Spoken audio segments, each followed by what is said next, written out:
for joining us today. Let's begin with a brief introduction of yourself, your role, and about your company.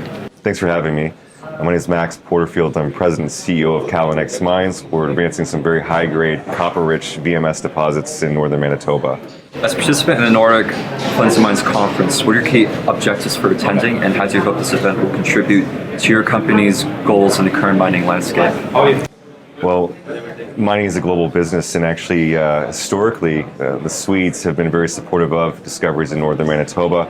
They supported my mentor and former chairman of our company, Mike Maslowski's major discovery called the Trout Lake Mine. That was a major VMS discovery. So, again, Sweden's always been a great mining community, specifically supported this area of the world, and look to revisit that as we make our new discoveries in the same area moving forward.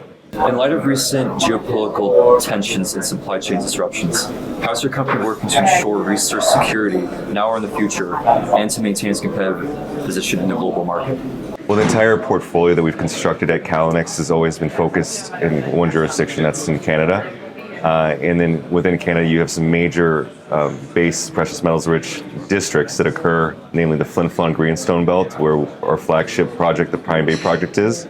But we've also diversified that portfolio the past several years, where we've added into the portfolio a zinc lead asset in the Bathurst district of New Brunswick, as well as another deposit in the Buckens camp in Newfoundland. And so again, all the assets are not only in a tier 1 jurisdiction within existing camps, but in very close proximity to infrastructure. With the growing focus on ESG in the mining industry, how are you leveraging this conference to showcase your company's initiatives to the Nordic investment community, known for its strong emphasis on responsible investing? Well, uniquely, we were kind of ESG-centric before ESG became a thing, in that we were always focused on revitalizing existing infrastructure to support these mining communities that have a long history. They've been supportive of mining, but the known mines in those particular areas have been depleted. And so it's, again, being able to utilize existing infrastructure, and that gives you a much lower capital cost to production, as well as your permitting timelines much more reduced. Your rainbow deposit at the Pine Bay project has shown significant high-grade copper, gold, silver, and zinc mineralization. Can you discuss your current exploration strategy there, particularly in light of the recent maiden resource estimate? What are your plans to further delineate and potentially expand the resource? So Rainbow, our first discovery hole in that discovery was in August 2020. Since that time, we put over 40,000 meters of drilling into the Rainbow deposit. We've delineated from the 90-meter level, so just within 100 meters of surface, down to the 900-meter level. It's actually the most shallow discovery within 30 kilometers of the Flin Flon community in over 3 decades.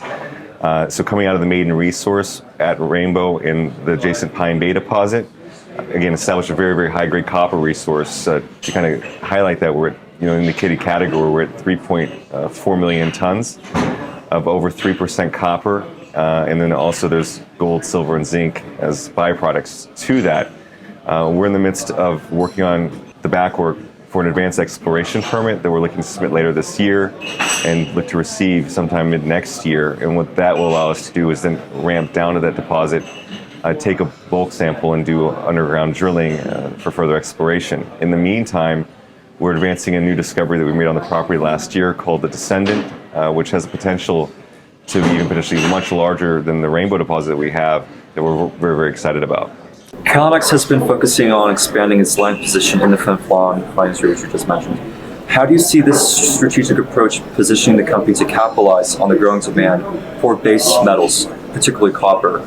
What potential synergies or economies of scale do you anticipate for this consolidation land package? So we actually just added a significant land package to our existing Pine Bay property, where we doubled the size of the existing land package from just over 5,000 hectares to now over 10,000 hectares.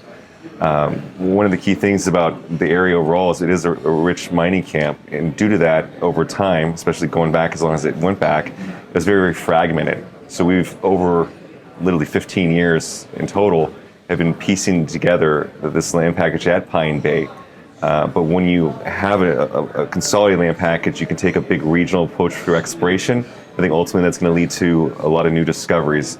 The area that we increased the land package to the north through that option agreement is an area that's been very sparsely explored, very shallow exploration, and no one's put the time, love, with the new technologies and, of course, our understanding of these deposits.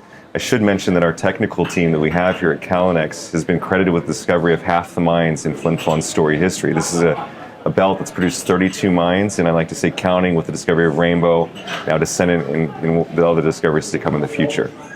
With the increasing global focus on critical minerals for the green energy transition, how do you see Calix's portfolio, particularly in zinc-rich deposits such as the Pine Bay and Nash Creek, fitting this narrative?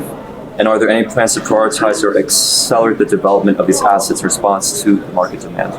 Yeah, certainly. So all these VMS deposits, they're polymetallic, and so that's really one of the reasons that the Flin Flon camp has been producing for a century through all economic environments is because of that polymetallic nature of those deposits.